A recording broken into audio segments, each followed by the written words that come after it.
Fourth unit is Networks, presented by Dr. S. Sumati, heading Department of ECE, Adiyaman College of Engineering.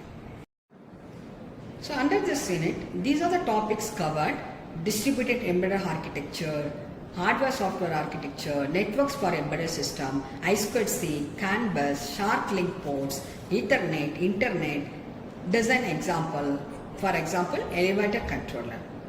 So first one is distributed embedded architecture. What is that? The basic units is distributed in system architecture are the program elements and the network. It is shown in the slides. So here it is the programming elements are given here, and microcontroller, for example, ASIC, DSP, it's all connected through the network. A PE may be an instruction set processor such as DSP, CPU or microcontroller. A non-programmable unit such as ASIC used to implement PE4. An input-output device such as PE1, sensor, actuator, depending on whether it provides input or output. The network used is a bus, but other network topologies are also possible. It is possible that the system can use more than one network.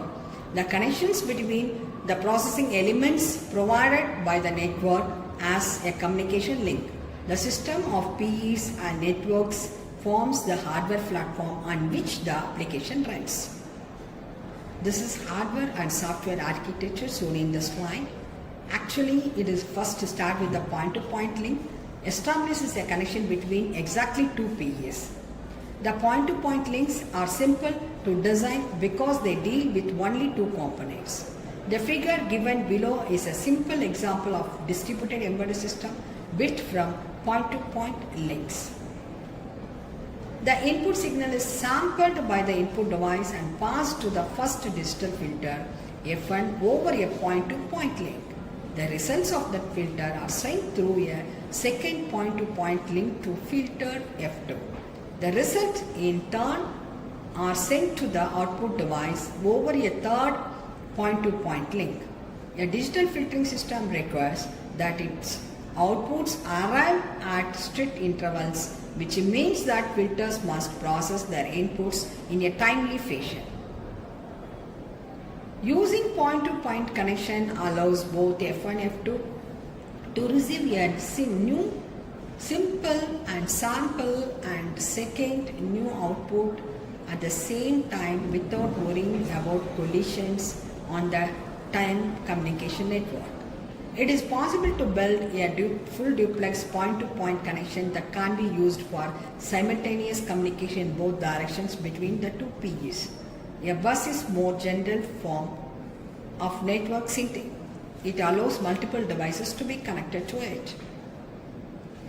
Communications on the bus generally take the form of packets. A packet contains an address for the destination and the data to be delivered. It's shown in the slide. It's given, it starts with the header, address, data, error corrections. Distributed system buses must be arbitrated to control simultaneous access, just as with microprocessor buses. Arbitration scheme types are summarized below. Fixed priority arbitration always gives priority to completing devices in the same way. If a high priority and low priority device both have long data transmission ready at the same time, it is quite possible that the low priority device will not be able to transmit anything until the high priority device has sent all its data packets.